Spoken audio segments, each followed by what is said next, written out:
The vastness of space held many secrets, but the Velkari Empire believed they knew them all. For 200 years they had swept across the galaxy like a storm, claiming 73 star systems as their own. Their ships were massive, their weapons devastating, and their confidence absolute. No species had ever stood against them for more than a few months. Most surrendered within weeks.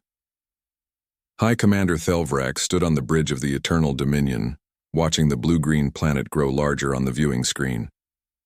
Earth, they called it, a primitive world with primitive people.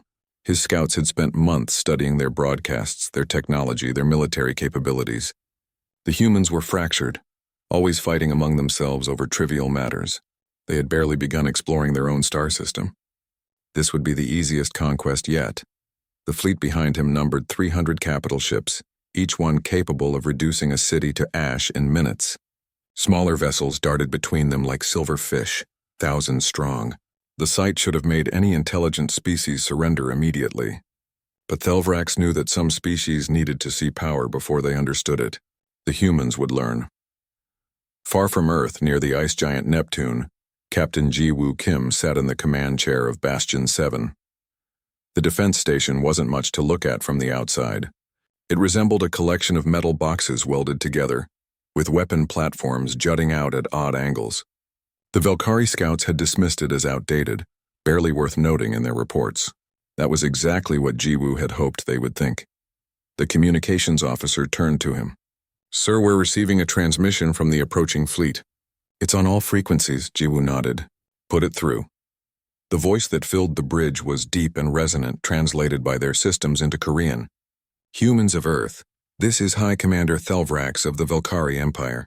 Your system now falls under our domain. You have 48 hours to surrender your military forces and accept our terms. Resist and your cities will burn. Your choice is simple, submit or die." The bridge crew looked at their captain. Some were nervous. Most were angry. Ji-Woo simply smiled and gestured to the communications officer. "Send a response. Just 2 words, acknowledged and good luck." The officer blinked. "Sir, just that?" "Just that." Across the solar system, in orbit around Mars, Admiral Hyon Park stood before a massive tactical display aboard the dreadnought Sol's Hammer. The display showed every ship in the human defense fleet, every station, every weapon platform. Red dots marked the advancing Velkari fleet. There were so many red dots. "They think they know us," Hyon said quietly to his second-in-command. "They've watched our entertainment broadcasts, our news reports, our political arguments. They see humans fighting with each other and assume we're weak. Are we ready, sir?" Hyun's eyes never left the display. "We've been ready for 200 years. Ever since we first looked up at the stars and wondered what else was out there. We prepared for the day someone would come and think we were easy prey." At Defense Intelligence Central, deep beneath the surface of the moon, Lieutenant Mina Cho worked at her console surrounded by screens filled with data. Every scan the Velkari had made of human space, every probe they'd sent, every electronic whisper their ships produced, all of it was being recorded, analyzed and catalogued. "Their tactics follow a pattern," she told her team. "They've used the same approach in their last 15 conquests. Overwhelming force, shock and awe demand immediate surrender. It works because most species panic. Will we panic?" a young analyst asked. Mina looked up from her screens. "We're human. We don't panic. We get angry." Back on the Eternal Dominion, Thelvrax read the human response and laughed. "Good luck?" The primitive creatures were wishing him good luck.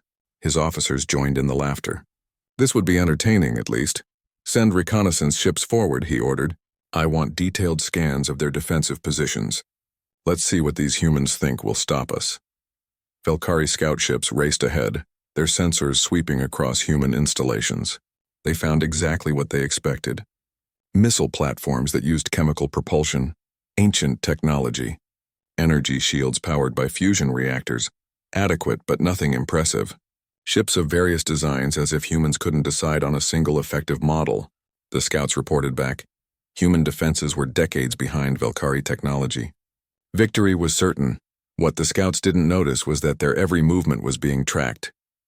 Every sensor sweep was being measured. Every communication back to their fleet was being intercepted and decoded. The humans weren't hiding their defenses because they were weak. They were hiding their defenses because they wanted the Velkari to feel confident. Captain Ji-Woo watched the Velkari scouts approach his station. He could destroy them easily, but that would reveal too much too soon. Instead, he let them scan. Let them see the old missile platforms, the basic shields, the crew of only 200 people manning what looked like an outdated facility. Let them think Bastion 7 was just a speed bump on their path to Earth. "Sir, they're leaving," the tactical officer reported. "Good. Activate Protocol Ember when they're out of sensor range. I want every weapon system fully charged and ready." "How long do you think we have?" Jiwoo leaned back in his chair. "They'll attack within 12 hours.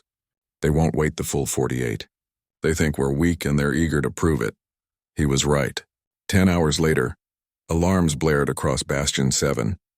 300 Valkyrie capital ships were approaching at attack speed, weapons charging.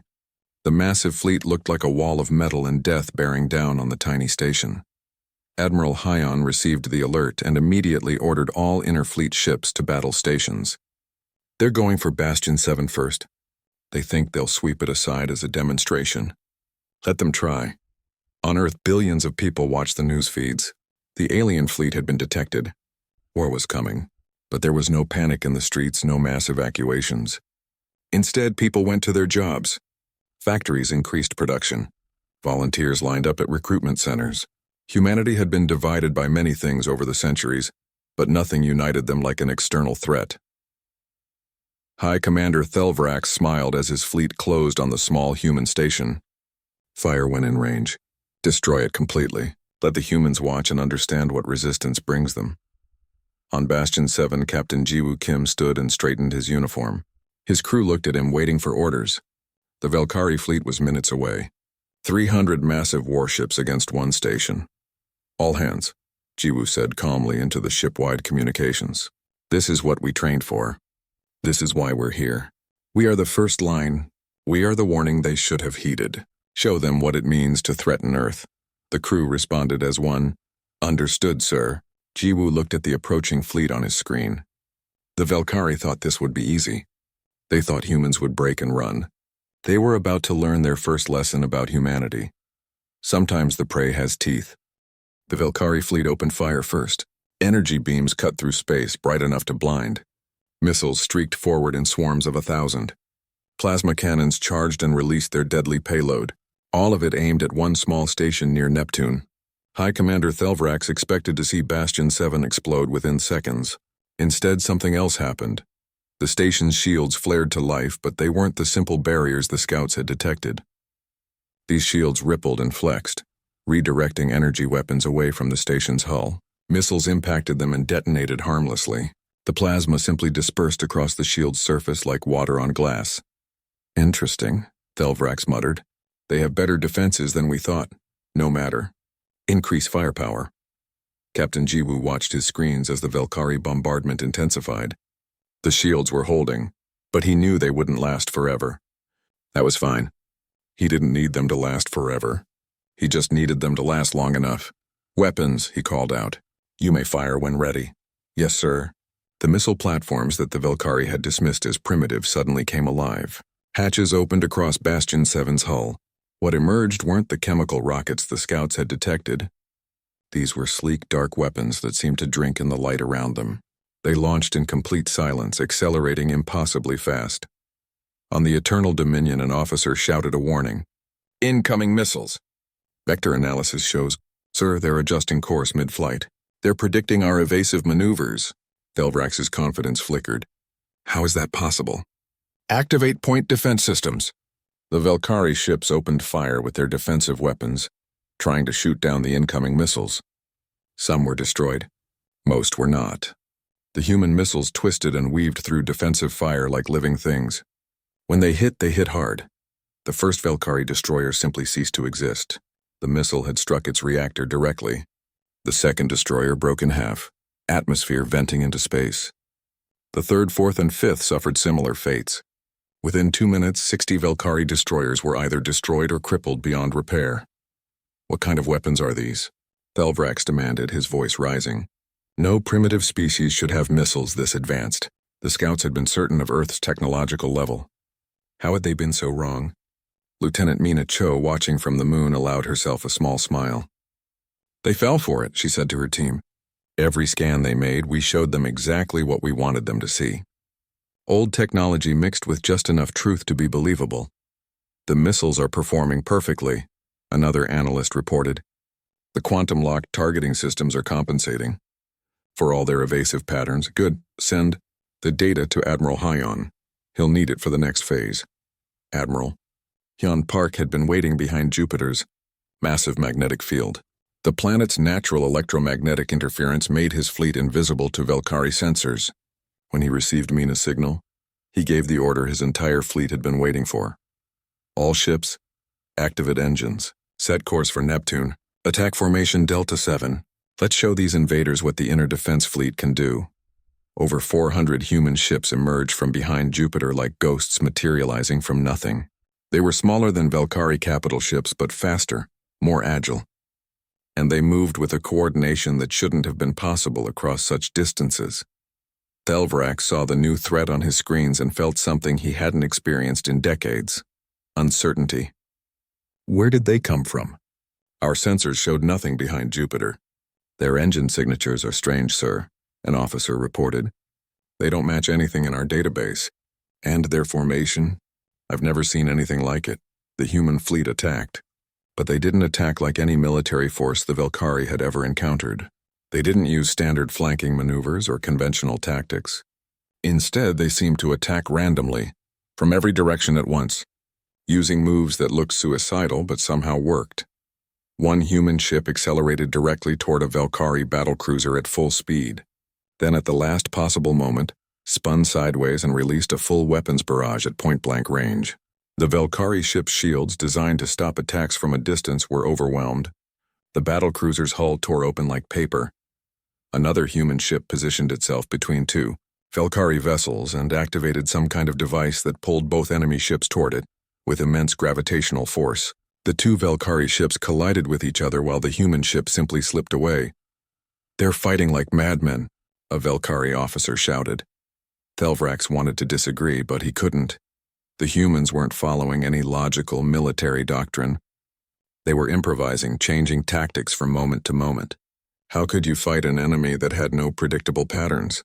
Aboard Sol's Hammer, engineer Doyen Lee worked frantically at his console. A Velkari cruiser had been disabled nearby, its crew evacuating. Before the ship could self-destruct, Doyen had managed to establish a connection to its computer systems. "I'm in," he announced. "Uploading the virus now. Will it work?" Admiral Hyon asked. "It should. Their systems are advanced, but they all use the same network protocol. Once I upload this to one ship, it'll spread to their entire fleet through their communication links." The virus was elegant in its simplicity. It didn't destroy Velkari systems. It didn't shut down their ships. It simply made their targeting computers lag by 1.3 seconds. In the vast distances of normal space combat, such a delay meant nothing, but in the close quarters chaos that humans had forced, 1.3 seconds was an eternity. Velkari weapons began missing their targets. Missiles struck empty space where human ships had been moments before. Energy beams hit nothing but vacuum. The Velkari fleet's accuracy dropped from 90% to less than 50%. Meanwhile, human weapons found their marks with frightening consistency. High Commander Thelvrax finally understood the truth. The humans had studied the Velkari far more thoroughly than the Velkari had studied the humans. Every weakness had been identified. Every vulnerability was being exploited. This wasn't a battle. It was a dissection. "All ships retreat to Mars orbit," he ordered, his pride aching at the words. "We need to regroup and reassess." The Velkari fleet began its withdrawal. The humans let them go, their ships forming a defensive line that dared the Velkari to attack again. As the enemy fleet retreated, human rescue ships raced forward to collect escape pods and survivors from both sides. Captain Jiwoo walked through Bastion 7's damaged corridors. Fires had been extinguished. Hull breaches had been sealed. Medical teams tended to the injured. His station had survived. More than survived. It had bloodied the nose of an empire. A communications officer approached him. "Sir, Admiral Hyon is requesting a status report. Tell the Admiral that Bastion 7 is operational and ready for round 2. Tell him that we held the line." "Yes, sir."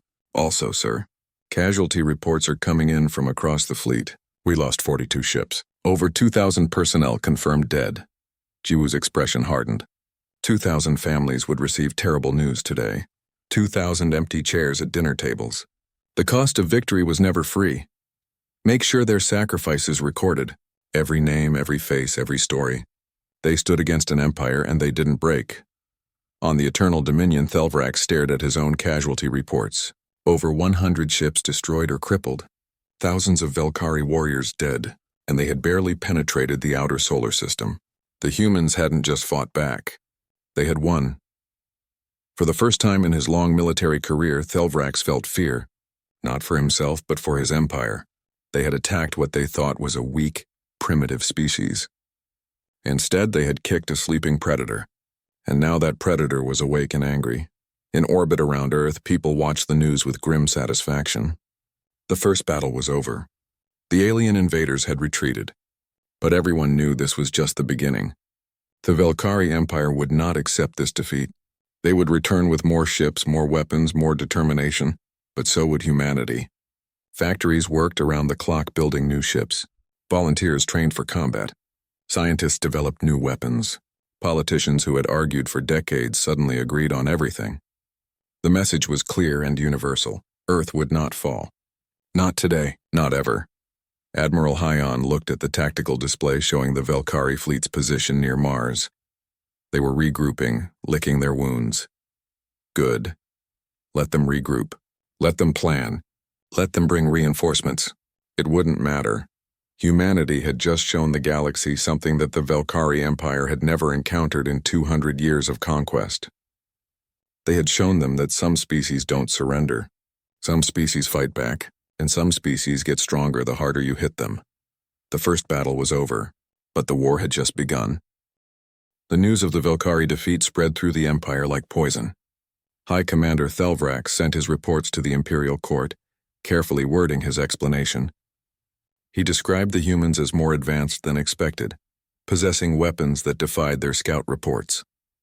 He mentioned nothing of his own overconfidence or the tactical mistakes his fleet had made. Pride was a dangerous thing to swallow. The Imperial Court, however, did not accept excuses. The Velkhari Empire had not survived 2 centuries of conquest by showing weakness. Within days, War Matron Kelnara received her orders. She was to take 500 ships, join Thelvrax's remaining forces, and crush the human resistance completely. Failure was not an option. Kelnara was everything Thelvrax was not. Where he was proud, she was calculating. Where he saw glory, she saw efficiency. She had earned her title by destroying 3 separate rebellions, each one crushed so thoroughly that no one dared resist again. As her fleet prepared to leave for human space, she studied every piece of data available about the first battle. The humans fight strangely, she told her officers. They use unconventional tactics and unpredictable movements. We will adapt. We will not close to near range where their chaos serves them. We will bombard from distance methodically until nothing remains. On Earth, Colonel Jiho-On stood before a massive holographic display showing the entire solar system. Red markers indicated new defensive positions being constructed. Thousands of workers labored in space, converting asteroids into weapons platforms, mining operations into military bases. Every resource humanity possessed was being channeled into one goal: survival.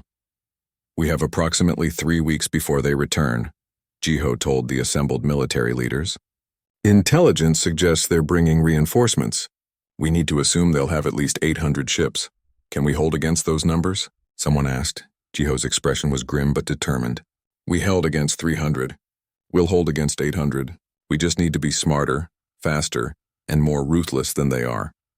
In a military hospital on Mars, medical officer Sora Yoon moved between beds filled with wounded soldiers from the first battle, burns from energy weapons, broken bones from hull breaches, psychological trauma from watching friends die. She treated them all with steady hands and a calm voice even as her own heart ached. "Doctor, will we survive the next attack?" A young pilot asked her, his arm in a sling. Sora looked at him directly. "Yes, because people like you refuse to quit. Because every person in this system has decided that surrendering isn't an option. The aliens think they can break us with enough force. They don't understand that humans don't break. We bend, we adapt, but we don't break." The pilot nodded, some of the fear leaving his eyes. "When can I return to duty?" 2 weeks. And not a day sooner, no matter how much you argue. Across the solar system, humanity prepared. New ships rolled out of construction bays. Weapon systems were tested and improved. Pilots practiced maneuvers until they could execute them in their sleep. The humans had won the first battle, but they knew the cost of the second would be far higher. When the Velkhari fleet returned, they came with cold precision. War Matron Kelnara had studied the human tactics and developed counter-strategies for everything she expected them to try. Her fleet approached Mars in a tight formation, shields overlapping for maximum protection. They maintained distance, refusing to be drawn into close combat. Admiral Hyan watched their approach and frowned. They learned, this one is smarter than the last commander. The second battle began with the Velkhari bombarding human positions from extreme range. Their weapons couldn't be as accurate at such distances. But with 500 ships firing constantly, accuracy mattered less. Human defense platforms took heavy damage. 3 were destroyed completely, their crews lost. Captain Jiwoo's voice came over the command channel. Admiral, Bastion 7 is holding, but they're not giving us any openings. Every time we advance, they retreat just enough to maintain distance. Acknowledged. Continue defensive operations. We need to draw them in somehow. But Kelnara was too disciplined to be baited. Her fleet maintained their standoff bombardment, slowly grinding down human defenses through sheer sustained firepower. Days turned into weeks. The battle for Mars orbit became a war of attrition. On Earth, people watched the casualty reports grow. The first battle had cost 2,000 lives. This battle was approaching 10,000, and it showed no signs of ending. But there were no protests, no calls for surrender. Instead, recruitment centers saw record numbers of volunteers. If the current defenders fell, others would take their place. That was the human way. Pilot Taewoo No led his fighter squadron in a desperate assault on the Velkhari command carrier. Intelligence had identified it as the source of their coordination. If they could damage its communications array, the enemy fleet's efficiency might decrease enough to give humanity an advantage. All wings, follow my lead, Taewoo transmitted. We're going straight through their point defense. Don't stop. Don't evade excessively. Just fly fast and trust your shields. His squadron of 30 fighters accelerated toward the massive Velkhari carrier. Defensive fire filled the space around them like a storm of light. Ships exploded on all sides. Taewoo felt his fighter shudder as impacts struck his shields, but he didn't slow down. Almost there. Prepare missiles. They burst through the defensive fire. Only 10 fighters remaining from the original 30. Taewoo locked onto the communications array and fired. His missiles impacted perfectly, and the array exploded in a shower of debris and sparks. Target destroyed. All ships returned to... A Velkhari interceptor appeared from nowhere, its weapons blazing. Taewoo's fighter disintegrated instantly. Of the 30 fighters that had made the attack run, only 3 made it back to friendly lines. But the damage was done. The Velkhari command carrier's quantum communicator had been destroyed. War Matron Kelnara found herself temporarily cut off from the Empire, unable to request further reinforcements or updated orders. More critically, coordination between different sections of her fleet became more difficult. Admiral Hyan saw the opening and exploited it immediately. All ships concentrated assault on their left flank. Hit them before they can reorganize. The human fleet surged forward, targeting the section of the Velkhari formation that had lost connection with their command ship. Without instant communication, the Velkhari ships couldn't coordinate their defensive fire effectively. Human ships tore through them, destroying 12 cruisers before Kelnara could re-establish control. The battle raged for 3 weeks total. Neither side could claim clear victory, but slowly, subtly, the balance shifted. The Velkhari had superior numbers and firepower, but humans had something else, the absolute refusal to accept defeat. Every destroyed platform was replaced within days. Every lost ship saw its surviving crew reassigned to new vessels within hours. The human defensive line contracted, but it never broke. War Matron Kelnara, for all her tactical brilliance, began to experience something she had rarely felt: doubt. She had fought rebellions before, but those had been conquered peoples trying to regain freedom. This was different. The humans weren't fighting to reclaim something they'd lost. They were fighting to prevent losing anything in the first place. The determination in their every action was unlike anything she'd encountered. "How many ships have we lost?" she asked her second officer. 173 destroyed, another 98 too damaged to continue combat operations. Human losses are similar in number, but they're not slowing down, Kelnara finished. In fact, they're fighting harder now than when we arrived. High Commander Thelvrax, who had been overseeing bombardment operations on the fleet's right flank, contacted her. "We need to commit everything to one final push. Break through their lines and strike at Earth directly. Once their homeworld is threatened, they'll have to surrender." Kelnara considered his words. It was sound military logic. Threaten the heart of an enemy civilization, and they would fold. But something in her gut told her that humans wouldn't follow that pattern. These creatures were strange, unpredictable. They seemed to get more dangerous when cornered, not less. "Very well," she finally agreed. "Prepare the fleet for full assault. We end this within the week." But even as she gave the order, Kelnara made a decision. She activated a small hidden communication device and sent a message on a secret channel back to the Empire. The message was brief and would end her career if discovered, but her instinct for survival outweighed her pride. The message read, "Recommend immediate peace negotiations with humans. This war is not sustainable." She deleted the transmission log and hoped someone with wisdom would receive her message, because Kelnara, veteran of a dozen campaigns, had finally recognized what she was fighting. Not a primitive species, not a weak civilization, but a species that would rather die fighting than live kneeling. And such species, history had shown, were the most dangerous of all. The battle had reached a temporary stalemate. Both fleets needed time to repair damage, resupply, and tend to their wounded. During this brief ceasefire, a strange thing happened. A human transport ship carrying Velkhari prisoners crossed paths with a Velkhari ship carrying human prisoners. By unspoken agreement, both sides arranged an exchange. Commander Sumin Bey oversaw the prisoner exchange from the human side. She had been captured during a failed assault on a Velkhari cruiser and spent 2 weeks in their detention facilities before being freed. Now she stood in the docking bay of a neutral transport, watching as prisoners from both sides walked across the dividing line. A Velkhari officer named Felkath approached her.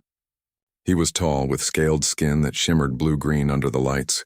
His 3 eyes studied her with what seemed like curiosity rather than hostility. "Commander Sumin Bey," he said, his translator rendering his words in perfect Korean. "I reviewed your file. You commanded the assault on the cruiser Tal Shiva. That was a bold attack." "It failed," Sumin replied bluntly, "but you tried. That is what I don't understand about your species. You must know you cannot win. We have the numbers, the firepower, the experience. Why continue this pointless resistance? War Matron Kelnara has authorized me to offer terms. Surrender now. Accept protectorate status and your people can maintain some autonomy. Your world will be spared." Sumin looked at him for a long moment. Around them, prisoners continued their exchange. A human pilot supported by 2 others. A Velkhari soldier with bandaged limbs. All of them exhausted. All of them still alive. "Because it's ours," Sumin said simply. Felkath's translator struggled with the brevity.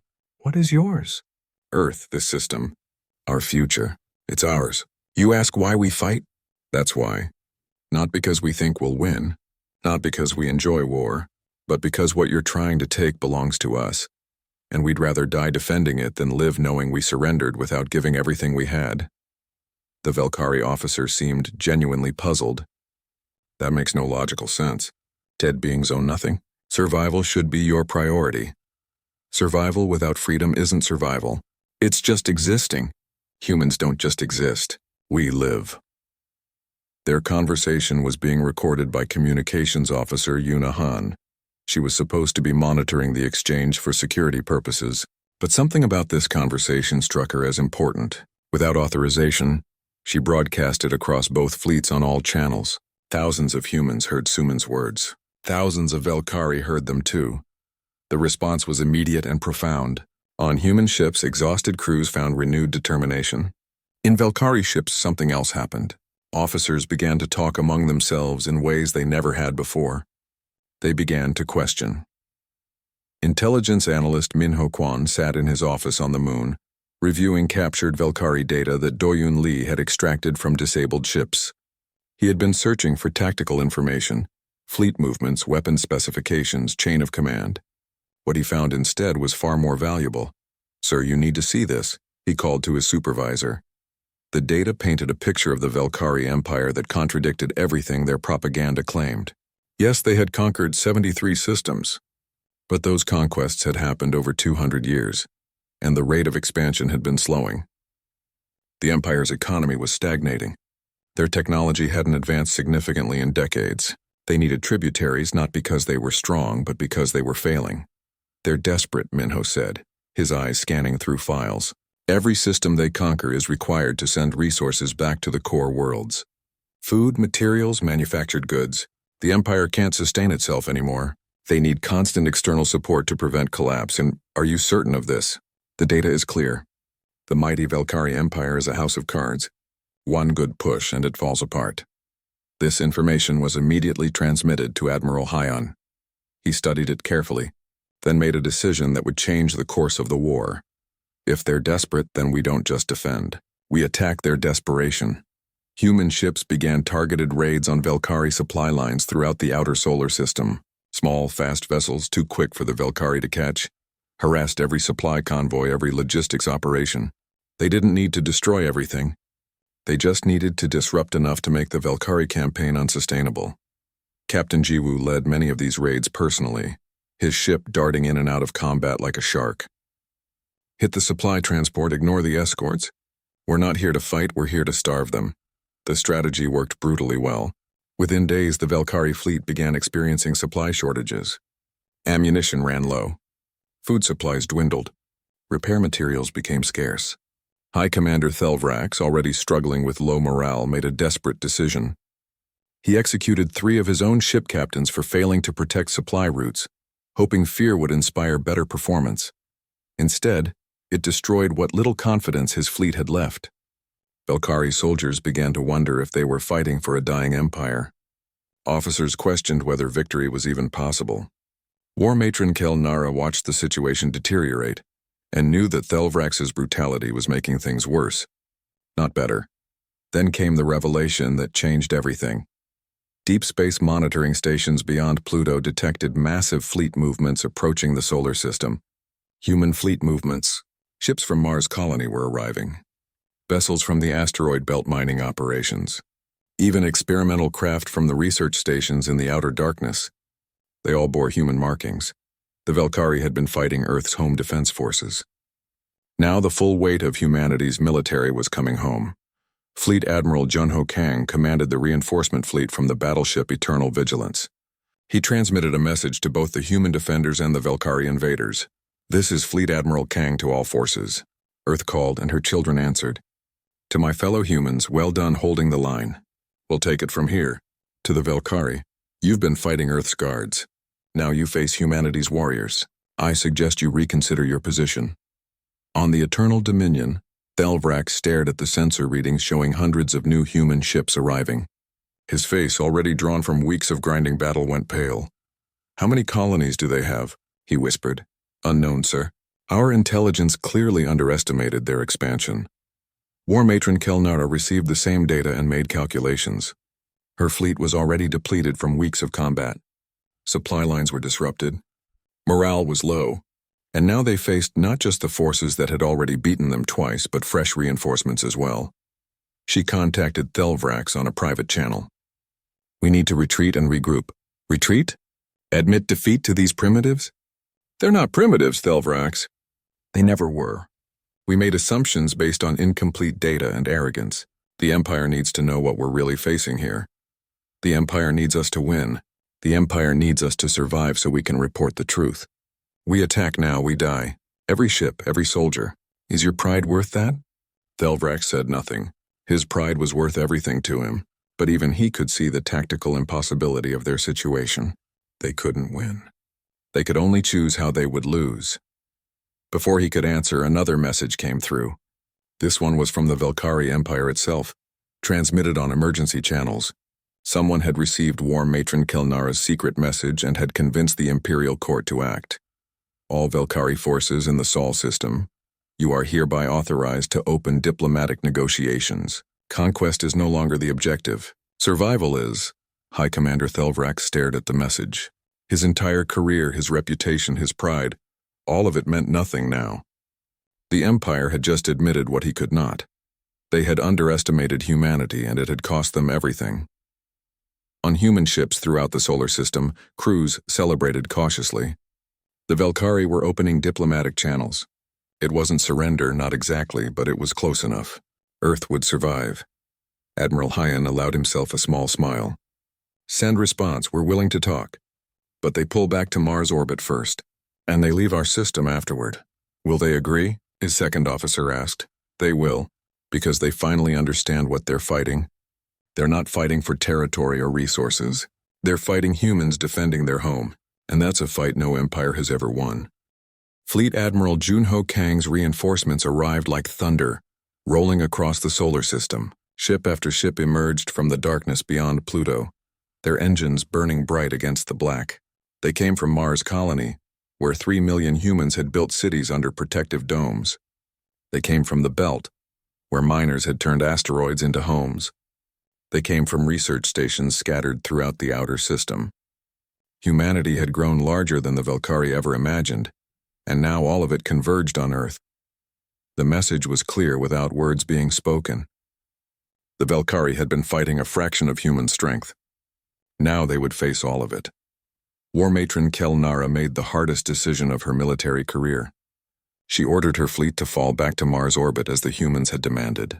High Commander Thelvrax protested violently, calling her a coward, but she overruled him. She had the authority, and more importantly, she had the wisdom to know when a battle was lost. But not all Velkhari were wise. A faction of younger officers, those who had never known defeat, decided to act. They believed that one final desperate assault could still turn the tide. Led by Strike Commander Vektar, they rallied 200 ships and prepared for a direct attack on Earth itself. The humans care about their homeworld above all else, Vektar told his followers. We strike at Earth. They'll have no choice but to negotiate from weakness. When War Matron Kelnara discovered the mutiny, she tried to stop it. But Vektar had already launched his attack, accelerating his ships toward the inner system at maximum speed. The final battle had begun whether anyone wanted it or not. Admiral Hyun received the warning within minutes. 200 Velkhari ships are breaking formation and heading straight for Earth. They'll reach orbit in 6 hours. All ships battle positions, Hyun ordered. We stop them before they get anywhere near Earth. But Fleet Admiral Kang intervened. Hyun, pull your forces back to defend Earth directly. My fleet will intercept them at the moon. Sir, your ships just arrived. Your crews are tired from the journey. And your crews have been fighting for weeks. Let us have this one. You've held the line long enough. Time for fresh soldiers to take over. The intercepting fleets met in high lunar orbit, and the battle that followed was unlike anything that had come before. This wasn't tactical maneuvering or careful strategy. This was raw, desperate violence. The Velkhari were fighting for their pride and their careers. The humans were fighting for their world and their families. Captain Yoonji Lim commanded the corvette Dancing Blade. Her ship was small, fast, and incredibly fragile. When a Velkhari battle carrier broke through the human lines and continued toward Earth, she made a decision that would be taught in military academies for centuries. All crew, this is the captain. Abandon ship. Get to the escape pods now. Sir, what are you doing? Saving Earth, that's an order, go! Her crew evacuated in 90 seconds. As the last pod launched, Yoonji disabled the safety protocols on her ship's reactor. She aimed the Dancing Blade directly at the battle carrier and accelerated to maximum velocity. No evasive maneuvers, no weapons fire, just pure physics. Mass times velocity equals impact. The battle carrier's crew saw her coming but couldn't maneuver in time. The Dancing Blade struck their ship at a speed that turned both vessels into a ball of expanding plasma. The explosion was visible from Earth, a brief new star in the sky. Yoonji Lim died instantly. The battle carrier and its 3,000 crew died with her. But no Velkhari ships got past that point. Engineer Jae-hyun-oh found himself in a similar situation. His defense station, Platform 9, had taken catastrophic damage. Its weapons were offline, shields were failing, and 30 Velkhari ships were using it for target practice as they approached Earth. This is O to all stations. I'm initiating reactor overload. Recommend you clear the area. Oh, don't be stupid. Evacuate, no time! Besides, someone needs to teach these lizards a lesson about respecting our home. He overrode every safety system simultaneously. The station's fusion reactor began to build toward catastrophic failure. Jae-hyun watched the Velkhari ships approach, waited until they were perfectly positioned, then released the magnetic containment fields. The resulting explosion created an electromagnetic pulse strong enough to disable 50 Velkhari ships in an instant. Those closest to the blast simply disintegrated. Those farther away lost all power, drifting helplessly. Human ships, warned seconds in advance, had hardened their systems and suffered minimal damage. Jae-hyun-oh's sacrifice eliminated a quarter of the attacking fleet in a single moment. But the Valkyrie continued. Those who remained were the most determined, the most committed to their cause. They pushed through the human lines, accepting losses that would have broken any normal force. Strike Commander Vector led from the front, his flagship absorbing damage that should have destroyed it 3 times over. "Forward," he screamed at his crew. "Earth is within reach." Then something happened that Vector had not anticipated. A new weapon entered the battle. Scientist Nari Song had spent 3 years developing a theoretical weapon based on gravitational manipulation. It had never been tested in combat. Military command had considered it too experimental, too risky. But desperate times called for desperate measures, and Admiral Hyon had authorized its deployment. The weapon activated. In the space between the Valkyrie ships and Earth, gravity itself began to twist. Localized gravity wells formed at seemingly random points. Valkyrie ships found themselves pulled off course, dragged toward each other by forces they couldn't understand or resist. 2 cruisers collided at high speed, their hulls crumpling like paper. A destroyer was pulled into a gravity well so intense that its structure began to fail, metal groaning and tearing. Strike Commander Vector watched in horror as his carefully organized formation dissolved into chaos. "What is this? What weapon is this?" No one could answer him. The human scientists barely understood it themselves. But it was working. The Valkyrie advance had stopped. Ships that tried to push forward found themselves trapped in gravity wells. Ships that tried to retreat were pulled back. They were caught, helpless, while human forces closed in from all sides. On the Eternal Dominion, High Commander Thelvrax watched the battle unfold. His face was ashen. He had spent his entire life believing in Valkyrie superiority. He had conquered systems, destroyed fleets, made entire civilizations bow. And now he was watching a small, single-system species dismantle everything he believed in. War Matron Kelnara stood beside him. "Order the attack to stop. Contact Vector. Tell him to surrender. I can't. My career is already over. But you can save lives. That's all that matters now." Thelvrax looked at her. For the first time in decades, his pride broke. He activated the command channel. "All Valkyrie forces, this is High Commander Thelvrax. Cease fire. Cease all offensive operations. We surrender." Strike Commander Vector received the order and screamed his denial into the communication system. "Never, we can still win." But his remaining ships were already powering down weapons. His crews had seen enough death. They had fought humans in close combat, been tricked by human tactics, watched their supplies dwindle and their numbers decrease. They were soldiers, not fanatics. When their commander ordered surrender, they surrendered. Vector found himself alone in his determination. His own bridge crew refused his orders to continue fighting. Finally, helplessly, he too ordered his weapons powered down. The battle was over. Admiral Hyon transmitted to all ships. "Cease fire. Accept all surrenders. Retrieve all escape pods, theirs and ours. This war is done." On Bastion 7, Captain Ji-woo Kim stood on the observation deck looking out at the debris field that now littered the space around Neptune. Valkyrie ships and human ships destroyed together, floating in the silence. The station had survived, battered and scarred, but still operational. His communications officer approached. "Sir, Admiral Hyon is requesting a status report. Tell the Admiral that Bastion 7 is operational and ready. Tell him the line held." "Yes, sir." "Also, sir, the casualty reports from the final battle. We lost over 8,000 personnel. The Valkyrie lost 15,000. Ji-woo closed his eyes. 23,000 beings who woke up this morning expecting to see another day. Now gone. The cost of war was always paid in lives that could never be replaced, but Earth was safe. Humanity had survived. 3 days later, formal surrender ceremonies were held on the moon. War Matron Kelnara signed the non-aggression pact on behalf of the Valkyrie Empire. High Commander Thelvrax was notably absent, having been recalled to the Empire in disgrace. The Valkyrie Empire acknowledges human sovereignty over the Sol system and all its territories, Kelnara read from the treaty. No Valkyrie ship will enter this system without explicit permission. Trade relationships will be established on equal terms. This war is ended. She looked up at the assembled human leaders. I will return to my empire and tell them the truth. Not the propaganda, not the comfortable lies. I will tell them that we attacked a species that values freedom more than survival, that we tried to conquer people who would rather die fighting than live in submission. Perhaps my empire will learn from this. Perhaps not.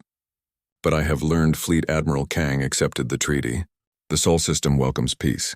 We never wanted this war, but we were prepared for it. If others come thinking we're easy targets,